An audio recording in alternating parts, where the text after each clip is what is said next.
Good morning, everyone. Trackman 44 here. I got a Canadian buddy. His name is Joe. I don't want to mispronounce his last name, so I'm not going to try.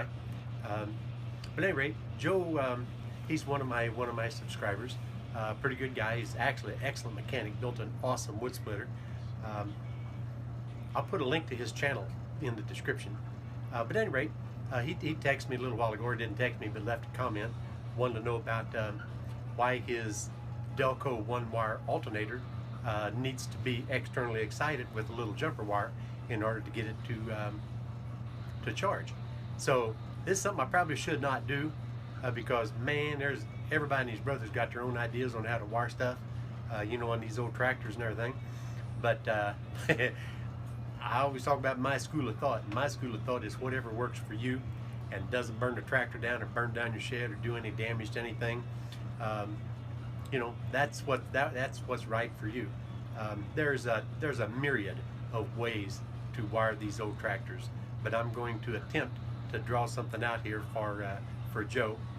And so all you tractor purists out there that have your own ways and everything, that's fine and dandy. I've got, I don't know how many tractors, and they ain't but about 3 of them wired exactly the same, because you always come up with a little bit of a better way to do it. You end up with a different alternator or a different generator. So you just have to be a little adaptive, get a little creative, and be a little accepting of somebody else's idea. So at any rate, Joe, I'm going to give this a shot, man. Now, bear in mind, I ain't no artist. I really ain't much of a tractor man either, but that's my name. Okay, let's move forward with a disclaimer. I will probably use incorrect terminology, whatever. It doesn't really matter. I just know that these parts will work. So forgive me if I don't use the right term whenever I'm describing different things. But at any rate, I'm going to start off with the alternator, just a drawing of the alternator. It's a typical appearing to be a Delco one wire.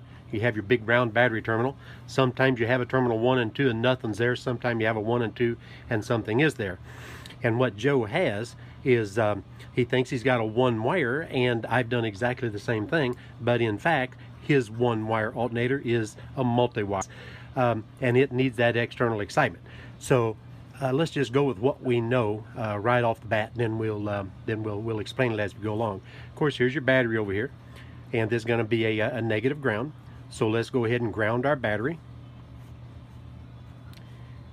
and please go ahead and laugh at my artistic inability. But at any rate, we know that battery terminal here has to go directly back to the positive terminal. So let's just draw up off the positive terminal. But when that alternator is charging, we need to read that amperage. You want to go through your ammeter and take that ammeter wire directly back to the positive post. At any rate, then you have we know that's going to function now. Then you have your ignition switch. This is very rudimentary. I don't have any of the ignition controls in it at all. That's very simple to add. But anyway, we need to feed the distributor and all the other stuff hot to, but that's an expanded version. So let's just come right off of this guy right here, right off the positive terminal, and feed the hot side of the switch, meaning you can put voltage there and it ain't going anywhere until you close the switch. So when you close the switch, it's going to go over to the rest of the stuff to make the tractor run. But what we want to do is we want to, in addition to going to the distributor and the other stuff, the lighting circuits and all that, you want to go ahead and bring that through an LED.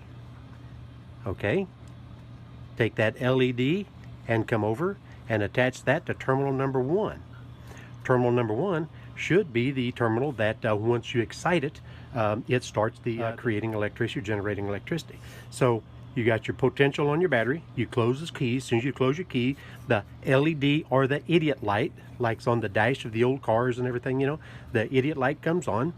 Okay, and it goes over to terminal 1 and allows it to begin the excitement once rotation is established. Now, a lot of times some people claim that electricity needs to be applied to terminal number 2, whether the switch is turned on or in the off position. And if that's the case, you can take terminal number 2 and attach it directly back here to the positive post of the battery. So let's just take a wire off of number 2 and come right back and attach it to the wire going to the ignition switch that provides potential to terminal number 2 at all times. Okay, now Some people say that they experience the battery going dead, that there's a drain, whatever, and that could very well be. If that's the case, what I've done on my tractors is take this wire off of that, because therein could lie your drain when the switch is off, and attach that. I'm just going to make a dotted line showing that that's one option that I've done on my tractors, and I don't have an issue with it at all.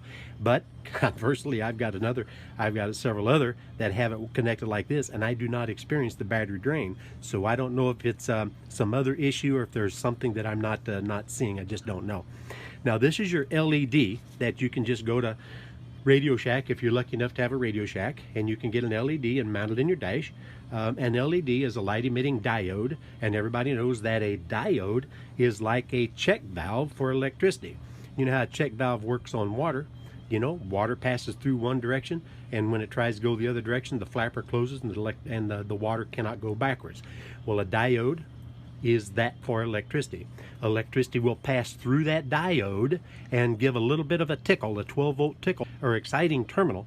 And once that output, the alternator is started, because your engine's running on your vehicle, on your tractor now. Once that is excited, the RPM comes up to a specific RPM. That voltage increases, and it increases enough to where it goes back to goes back to this diode and stops.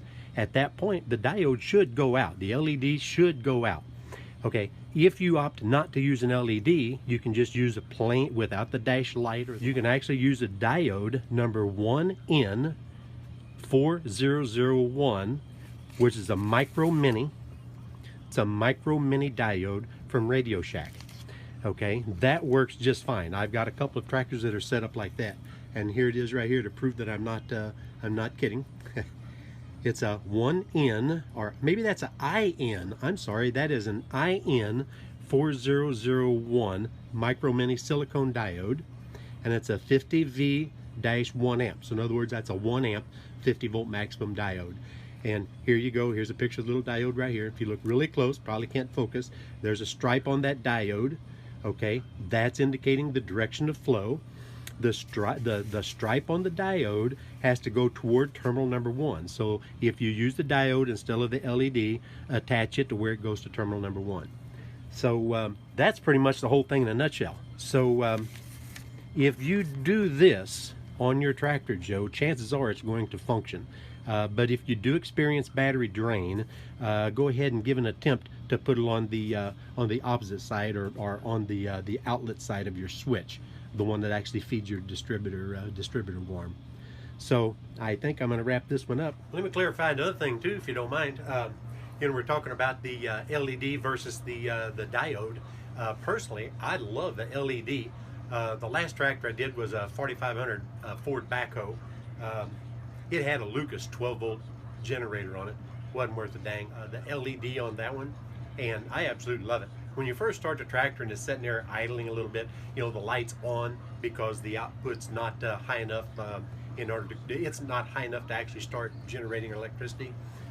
So that light stays on until you hit the throttle just a little bit. As soon as you get your engine RPM a little bit, then it begins creating the electricity. The LED goes out. Now, there are available, and I don't know where to get them, there's what's called a low RPM Delco exciter. Now, those are made specifically for guys that have engines that are low RPM, of which our tractors are. Automobiles, you know, they run much higher RPM, so they don't really care. Even at idle, they're high enough to, you know, to excite and cause everything to generate. But on our old tractors, you know, some of my old ones, wide open throttle is 1250, 1450, whatever, you know.